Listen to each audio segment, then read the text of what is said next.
É assim como o transporte público, um outro assunto que é do interesse de todo mundo. Porque quando a gente consegue chegar naquele peso, naquela silhueta, parece que dura tão pouco, né? Por que será que é tão difícil emagrecer? É uma batalha sem fim. Quando a gente vê a Aline falando assim, a gente até imagina que ela tem esse problema, né, doutora? Não, tenho sim. Eu fico magrinha, daqui a pouco vai engordando, a gordurinha vem, eu fico sem fazer ginástica. É difícil. A batalha é difícil para quase todo mundo, né? Por que é tão difícil? É impossível conquistar? A gente vai saber agora, porque a gente recebe aqui no Café com o Jornal o endocrinologista Filippo Pedrinola, que vai nos contar os 5 motivos principais para essa guerra contra a balança não ter fim. Doutor, antes de mais nada, por que é tão fácil engordar e tão difícil emagrecer? Enquanto o senhor responde, vou tomar meu chocolate quente. Maravilha. Também quero. Como a Aline falou, toda mulher que eu conheço quer emagrecer 2, 3 quilos, não importa o peso. Então, na verdade, a gente sabe que hoje em dia, pelo menos metade da população está com sobrepeso. E 10 a 15% tem obesidade. Então, na realidade, o que a gente sabe que é uma doença, a obesidade, o sobrepeso, extremamente incidente, extremamente frequente, não só no Brasil, mas como no mundo todo. E uma coisa que vem preocupando demais é o excesso de peso nas crianças também, que é extremamente preocupante. Agora, por que é difícil emagrecer e mais fácil engordar? Porque, na verdade, a nossa genética ainda é a mesma do homem das cavernas, mudou muito pouco. E naquela época era necessário caçar para comer, senão a gente morria de fome. Então, basicamente, o nosso organismo foi feito para ser econômico e para se prevenir naqueles momentos onde o alimento seria escasso.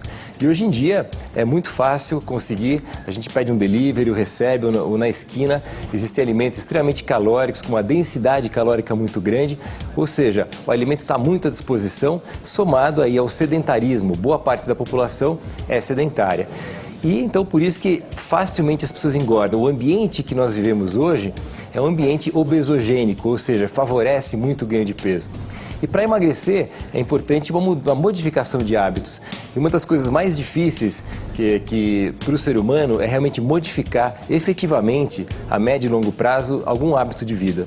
Vamos direto ao ponto, então? Vamos. Os 5 motivos pelos quais você, eu, as duas aqui não contam. Sim, não conseguimos emagrecer. O primeiro, efeito platô. O que é o efeito platô, doutor? O efeito platô, na verdade, isso acontece quando a pessoa vem emagrecendo, ela está animada, está ali fazendo um regime, uma dieta, entrou num programa de atividade física, ela emagreceu, vamos supor que ela precisa emagrecer 20 quilos. Aí ela já emagreceu 10 desses 20 quilos e, de repente, ela para de emagrecer. Ou seja, ela entrou nesse efeito chamado platô. E por que isso acontece? O organismo ele reage, ele percebe o emagrecimento como se fosse uma agressão. Então ele lança a mão de alguns mecanismos internos do corpo para se proteger. Então baixa a queima calórica, faz com que a pessoa, então, nesse momento, se desmotive. Que ela fala, puxa vida, eu estou comendo tudo direitinho, estou fazendo a minha dieta, estou praticando atividade física e não consigo emagrecer. Isso acontece mesmo. E não em todos, mas em alguma porcentagem das pessoas que estão emagrecendo. E aí, nesse momento, é importante a intervenção, no sentido de surpreender o nosso metabolismo, modificando a qualidade da alimentação e modificando o tipo de atividade física que é feito. Pequenas modificações são suficientes nesse momento para então engrenar de novo, voltar a emagrecer e chegar lá. Persistência. Razão número 2 para você não emagrecer. Dormir mal, insônia, doutor. Dormir mal engorda mesmo. E por que isso acontece? Muitas pessoas acreditam que dormir é perda de tempo. Na verdade, nós passamos 1/3 da vida dormindo. Então, quem tem 30 anos passou 10 anos dormindo. Agora, isso deve ter uma finalidade. E a gente sabe hoje que realmente existe. O fato de dormir mal é uma situação de estresse. E a situação de estresse faz com que a nossa glândula suprarrenal, que é uma glândula em cima do rim, produza um hormônio em excesso chamado cortisol. E esse cortisol, que é a cortisona, faz engordar. Então, esse é um dos motivos. O outro motivo, que dormir mal, aumenta a produção de um hormônio do estômago chamado grelina. E esse hormônio dá uma fome danada. Então, a pessoa dormiu mal, produz mais grelina, dá muita fome. Acorda com uma fome tremenda. Fome tremenda, e às vezes acorda de madrugada, ou tá acordado de madrugada e vai lá e faz uma boquinha. Então, perigosíssimo, né? Perigosíssimo. Porque aí volta a dormir, aí não tem nenhum gasto calórico, Exatamente. né? Agora, o quarto tópico é para as mulheres. Atenção. A gente sofre sempre mais. Menopausa e andropausa. Menopausa é mais falado talvez até do que a andropausa, mas menopausa é naquele momento da vida da mulher onde os ovários param de funcionar. E quando eles param de funcionar, existe uma queda na produção dos chamados esteroides sexuais, que é o estrógeno, a progesterona e a testosterona. E com isso, existe uma perda de massa muscular. E a gente sabe que os nossos músculos são as nossas torradeiras. Então, perdendo massa muscular, o metabolismo cai. E o metabolismo caindo, existe uma tendência muito maior ao ganho de peso, porque a pessoa queima menos calorias. E tem mais uma razão. Olha só, vamos ver a quinta razão para você, pela qual você não emagrece. Muita gente reclama disso, hein? Começa a tomar ali um antidepressivo remédio. E imediatamente ganha peso. É verdade, porque, bom, se a gente imaginar, praticamente 1/3 da população consome algum tipo de remédio desse tipo, antidepressivos, ansiolíticos. E uma boa parte desses medicamentos, principalmente os antidepressivos um pouco mais antigos, eles acabam aumentando demais o apetite. E esse aumento do apetite faz então com que a pessoa coma mais e engorde mais. Então os antidepressivos realmente tem que se tomar cuidado e se isso estiver acontecendo, conversar com o médico, com o psiquiatra, na tentativa de se modificar, buscar uma outra opção em termos de medicamento. Outro medicamento importante que leva ao ganho de peso são os corticoides, ou a cortisona, que é muito usada para combater estados de alergia, assim como doenças reumáticas. E a gente sabe então que o cortisol, a cortisona, que é aquele hormônio do estresse, engorda. O doutor fica conosco, mande a sua pergunta pelo Twitter, pelo Facebook, continue participando. Até às 8 ele está aqui no Café com o Jornal e vai responder as suas perguntas. Agora são 7h30. Emagreça agora. Quem não quer emagrecer, quem não quer ficar com a silhueta bonitinha, em forma? E todo mundo sabe que é difícil. Para muita gente parece impossível. Não é impossível, é difícil. Mas a gente tem um convidado aqui, o Dr. Filippo Pedrinola, que está nos ajudando a entender os principais motivos para a gente ter tanta dificuldade para ficar em forma. E tem perguntas para ele. O Lucas Mateus, de 17 anos, diz: peso 57 quilos, como muito e não engordo. Isso é normal? Dá uma raiva de gente assim, não dá? Mas é porque ele tem 17 anos, né, doutor? Tá aí uma explicação ou não? Claro. Metabolismo todo. Nessa fase da vida, adolescência, o metabolismo é extremamente acelerado.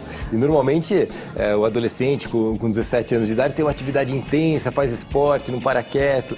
Então isso, muitas vezes em fase de crescimento, então isso faz com que o metabolismo fique extremamente acelerado. É a fase da vida onde é mais acelerado, onde a queima calórica é maior e, obviamente, come muito e acaba não engordando. A gente brinca que, nesse caso, é o magro de ruim. A gente listou agora há pouco 5 motivos pelos quais você não emagrece. Se você perdeu, ligou agora a TV, daqui a pouquinho tá lá no band.com.br/Café com Jornal ou na nossa página do Facebook. Mas um dos motivos eram os antidepressivos. Eles ajudam você a ganhar peso, fazem com que você ganhe peso. E a Sandra Cristina, nessa esteira, doutor, pergunta: Idantal, que é o nome do remédio que ela toma, e outros anticonvulsivantes, é assim mesmo que fala? São considerados como antidepressivos? Na verdade, a depressão é uma doença multifatorial e que tem que ser tratada de várias formas. Não só medicamentos antidepressivos podem ser usados no tratamento da depressão, como também estabilizadores de humor, até a classificação de anticonvulsivantes. É importante que a pessoa durma bem para poder tratar também o processo depressivo. Então, muitas vezes se usa uma conjunção, uma combinação de medicações diferentes. O Idantal, originalmente, é uma medicação anticonvulsivante e essa mistura, vamos dizer assim, de remédios antidepressivos ou anticonvulsivantes, ansiolíticos, pode fazer, então, com que aumente o apetite e a pessoa pode ganhar peso. É importante salientar que existe também um outro anticonvulsivante chamado topiramato, que apesar de estar nessa classificação de anticonvulsivante, é uma medicação que pode auxiliar o emagrecimento. A gente também listou outros motivos, para você que ligou a TV agora, como o Megali falou: estresse, insônia, períodos onde os hormônios estão descontrolados, como a andropausa e a menopausa, não é, doutor?